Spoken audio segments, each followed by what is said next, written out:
Takže zdravím vás, zdravím ťa, každého, kto sleduje toto video. V tomto videu by som chcel povedať, ako som ja, chalan, ktorý kedysi, a nebolo to tak dávno, bol iba doma a bál sa chodiť medzi ľudí. Dnes je chalan, ktorý prenajíma byt, respektíve bude ho prenajímať. A nechcem, aby to znelo nejako teraz, že to je nejaký ego trip alebo niečo.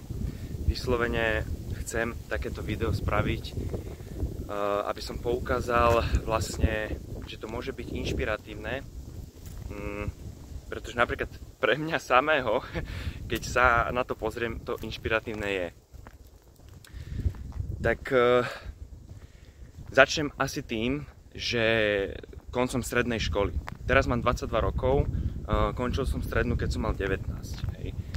Tak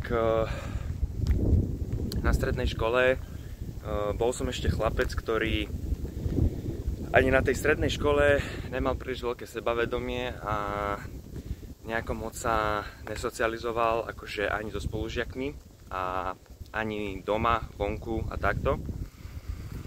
A čakalo ma rozhodnutie, ktoré čaká každého stredoškoláka, ktorý končí strednú školu. A to je, či pôjde ďalej na vysokú školu, alebo či pôjde pracovať. A ja už ja som napríklad už niekoľko rokov vedel, minimálne také 3 roky, na tej strednej škole som vedel, že proste ja nemôžem pokračovať v štúdiu, pretože som cítil vnútorne, že pokiaľ chcem nejaký osobnostný rast a chcem sa niekde posunúť ako človek a proste prekonať tie strachy, ktoré som v sebe mal na tej škole, tak som vedel, že proste nemôžem pokračovať, lebo som sa paradoxne zase bál toho, že iba budem pokračovať v tom, čo bolo na tej strednej škole. A vedel som, že chcem ísť pracovať. Proste, že chcem sa hodiť do toho sveta, aj keď som vôbec nevedel ani ako sa komunikuje proste s ľuďmi pomaly. A v podstate študoval som školu, ktorá nemala nejaký... akože nebol som vyslovene zameraný, že pôjdem pracovať to, čo som vyštudoval, hej. Takže ani som to nechcel robiť. No tak som sa rozhodol, že dobre, pôjdem pracovať. A toto bude aj video také, že priznanie, prečo som sa napríklad rozhodol ísť pracovať tak, ako som išiel, alebo niečo iné, hej.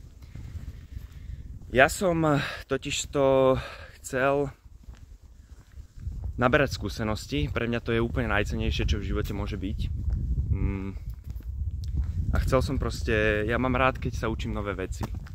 A hlavne mal som taký zo seba pocit, aj tým, že som mal také nižšie sebavedomie a všetko toto, tak chcel som ho nejako nabrať. Chcel som proste, tým, že som akože chalan, chcel som nejako trošku tej takej chlapských vecí nejako na seba nalepiť, alebo niečo v tom zmysle. A pretože keď som vyrastal, tak my sme vyrastali akože bez otca a nemal som počas toho dospievania nejak veľký priestor niektoré veci sa naučiť, ktoré som si vtedy myslel po škole, že ich nejako veľmi chcem a tak.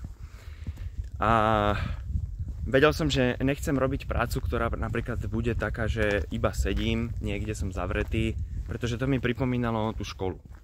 Chcel som byť niekde medzi ľuďmi, aj keď som vedel, že je to pre mňa veľmi náročné.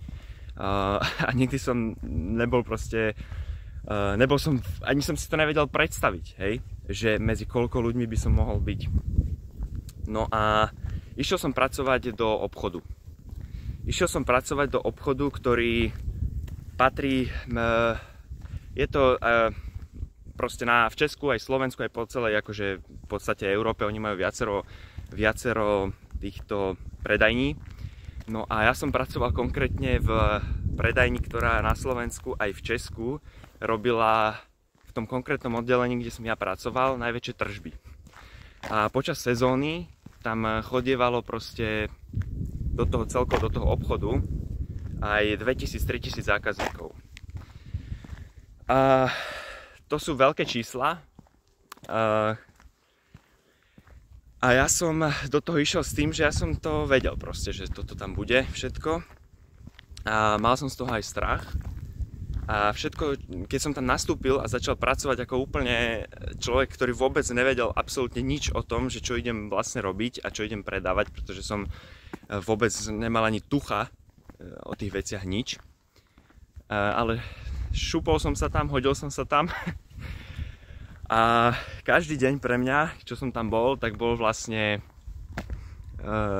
učenie sa niečoho úplne nového každý jeden deň. A boli časy, keď už som to, ide auto, takže pardon, sa ospravedlňujem.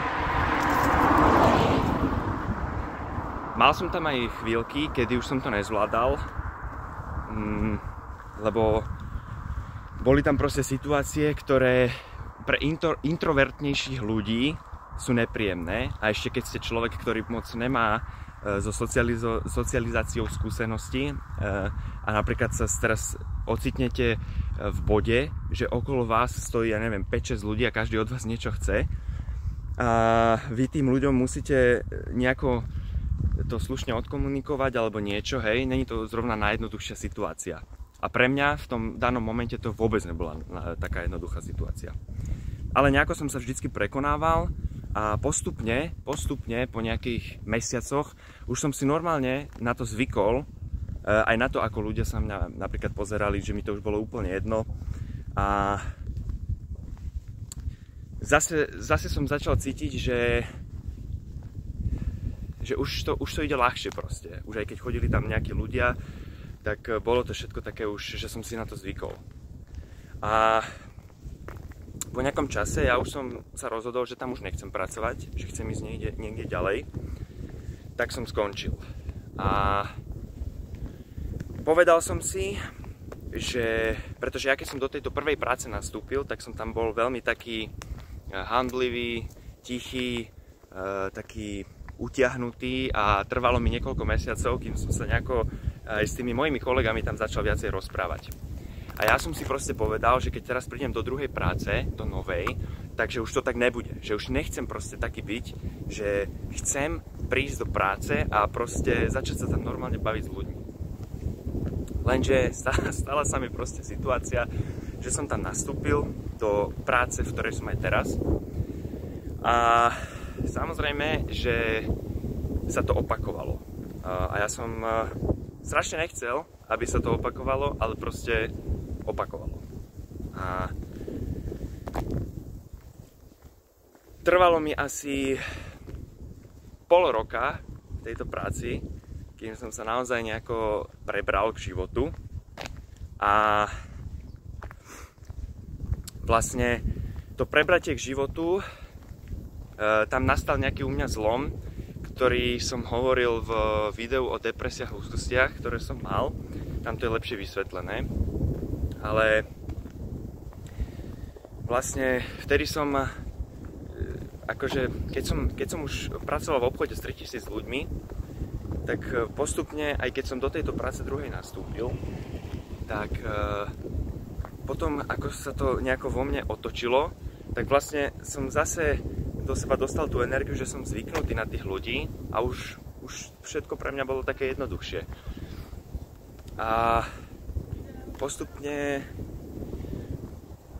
to išlo tak ľahko, že som dokázal prísť proste do obchodu a pýtať sa priamo v obchode tých ľudí, ktorí tam proste boli ako zamestnaní, lebo hľadal som si druhú prácu. A ja som sa aj normálne, takto som tam došiel do nejakého obchodu, pýtal, že dobrý deň, nehľadáte nejakého, ja neviem, brigádnika alebo niečo, hej. Takto osobný kontakt som chcel, pretože som si povedal, že to je pre mňa viac. Proste, že chcem to takto, že chcem proste osobný kontakt. No a nejak sa to podarilo a zrazu som mal proste druhú prácu, takisto v obchode a už som bol úplne inak zvyknutý na tých ľudí a a išlo to proste už ľahšie. Takže pre mňa, alebo možno taká myšlienka proste v tomto videu je taká, že vždycky, keď mám ten strach, napríklad aj teraz, keď som išiel toto video robiť, tiež som mal ten divný pocit, že tuto v bruchu taký trošku strach, ale už keď som začal, už nejako to zmizlo. A to je presne tá myšlienka, že toto ja mám celý život, že vždycky, keď tu cítim v bruchu ten pocit toho, že z niečoho mám strach, tak ja viem, že proste